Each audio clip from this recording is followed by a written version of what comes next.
Some of the oldest legendary material in the Poetic Edda, which is the medieval Icelandic manuscript that's the source of most of what we know today about the Norse gods and heroes, does not concern the gods, the Aesir and Vanir, nor the main family of human heroes, the Volsungs, but other individuals who are important in the mythos and culture of the early Germanic peoples, including the Norse. One of these is the man named Volundr, or perhaps I should say elf named Volundr, because the poem about him in the Poetic Edda, Volundarkvida, calls him an elf, Olver. He is the only major character in Norse myth that is ever called an elf, and this does not actually help us understand what elves are very well, because he doesn't seem to have anything in particular that distinguishes him from a human or perhaps a dwarf, creatures that we understand a little bit better. The poem Volundarkvida is in Fornir the Slag. This is the typical meter for poems of narrative material in the Poetic Edda. It's also very similar to the meter used for Beowulf and for narrative poems in Old High German, at least what survives, like Hildebrand's Lied. I've talked about the meters of Old Norse in another video that I'll link in a card in the top right. In this poem, which is preserved only in the Codex Regius, our manuscript of the Poetic Edda, between Thrimskvida, the last poem that focuses on Thor's exploits, and then Alvismal on the other end of it, which is a poem about Thor tricking a dwarf who wants to marry his daughter into answering a lot of mythological trivia questions. It seems to be situated here because this is like our elf-dwarf section in the Poetic Edda. We get a poem about an elf, Volundarkvida, and then a poem about a dwarf, Alvismal, in between the poems about the Aesir and Vanir, which come before them, and the poems about the Volsung heroes that come after them. So according to this poem, there is a king named Finni who has 3 sons, Slagvidr, Egil, and Volund. And there's a neighboring king, Nithur in Sweden, who has 2 sons and a daughter, Boldvildr. The sons are not named. Now, King Finni's sons, Slagvidr, Egil, and Volund, one day by a lake happen to see 3 women bathing, and they have 3 swan skins positioned next to them they've taken off. The brothers realize these are Valkyries, so they steal the swan skins, and then the women are forced to marry them. But after 7 years of staying married to these men, the women fly away to go judge battles as Valkyries again. Now Slagvid and Egil go and pursue their wives, but Volund stays home and mourns for his wife, perhaps waits for her to come back. And while he waits, he makes golden rings and strings them on a rope, eventually making several hundred. Now King Nithur in this neighboring kingdom learns that Volund is alone and sends men to go and capture him because Volund has wonderful skill as a smith and Nithur wants him working for him. They find Volund away when they come to his home, but Nithur's soldiers steal 1 single golden ring from the rope that Volund is putting his rings on. Now, Volund comes home from bear hunting, an interesting pursuit. Bear meat tastes basically like whatever the last thing the bear ate was, so I sure hope the bear ate berries or something nice. And he finds one of his rings missing when he starts to count them. So he thinks that maybe his wife has come back, but unfortunately, when he falls asleep, he is captured by these soldiers and taken to Nithur's place. Now Nithur asks where Volund got all the gold that he has. Volund says it was not as much as the gold that Sigurd put on Grani's back, but he never actually answers where this gold came from.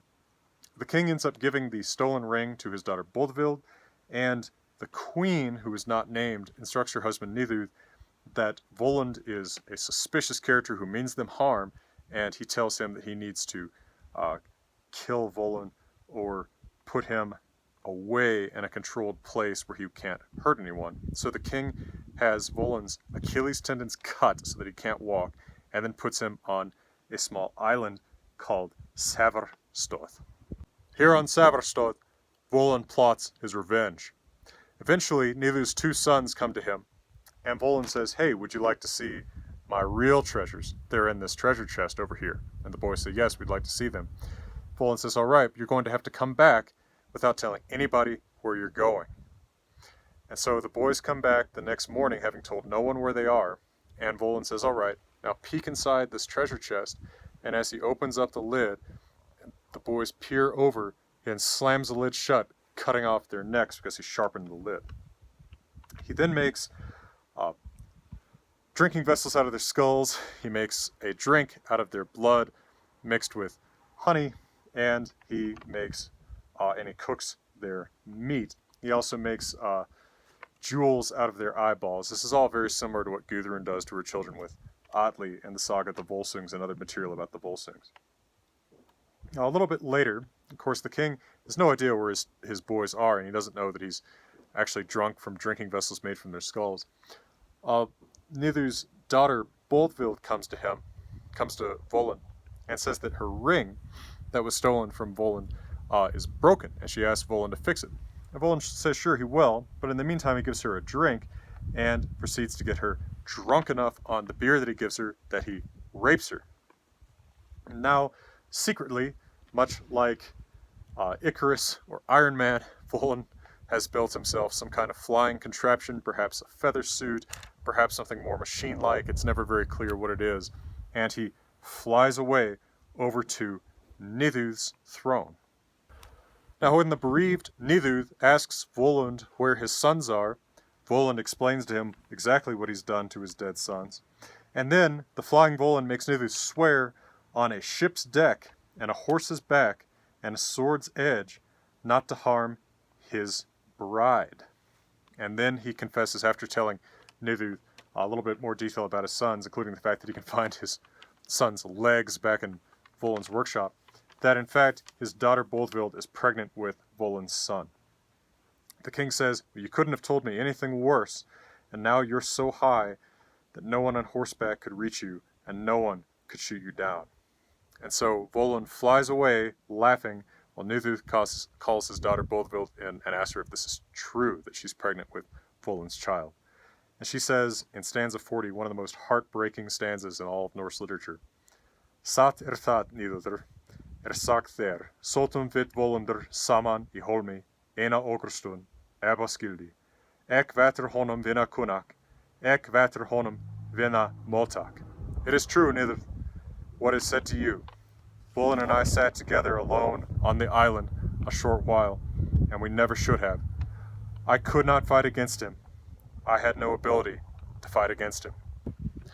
So the story, which perhaps is not very sympathetic to 21st century tastes, is nevertheless extremely old, as I said, in the Germanic mythos.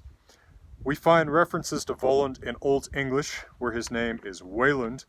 The Old English poem Deor says that Weylund knew agony after Nithad put him in chains, and that Beodahilda was even more upset to find she was pregnant than for her brother's murder. This is clearly a reference to the same characters, just with the Old English cognates of their names. Weylund to Volund, Nithad to Nidud, and Beodahilda to Boldvild. And shows that something extremely similar was told in England. As we can also tell from the Frank's casket, a very old, circa early 700s casket in England that has runic writing on it, and also depicts scenes from the story of Volund or Weylund, including him accepting a ring from Boldvild, while he has a pair of tongs that have the head of one of the boys in them, as well as the bodies of one of the boys at his feet, and then a scene where his brother Egil is shooting and a bow.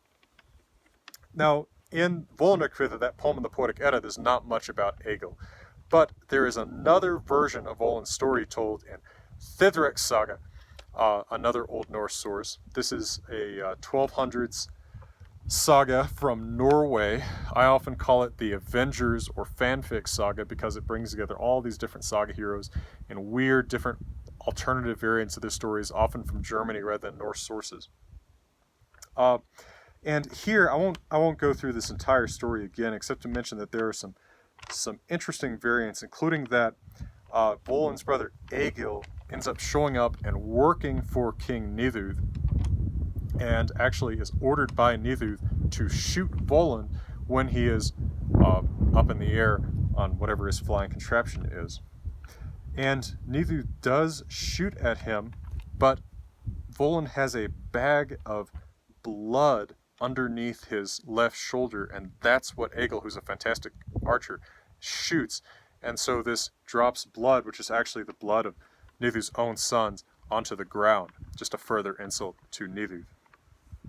Also, Volund is given a pretty cool line at this point. Herra, nu ek fugl, och nu ek maður, och brot, ætlum ek nu, och aldrigi skal tu få mitt vald síðan, aldrigi lever þú svo lengi. My lord, now I am a bird, and now I am a man, and now I intend to go away, and you will never have power over me again. Never will you live so long. Sounds like a Robinson Jeffers poem. And according to Thitherix Saga, actually, Volund ends up making peace later with Nidhu's family, and his son with Boldvilder, who is named Vidga, ends up being one of the great champions of Thitherix's team of champions who are sort of a Norse Justice League or Avengers. I'll have to do a video about this weird saga sometime. It's very Justice League-y with these different saga heroes and biblical heroes and stuff coming together to fight their enemies, including Satan and an army of dragons. But that'll have to be another video. For now, I hope this has been somewhat interesting and informative for you, and from always beautiful Colorado, I am wishing you all the best.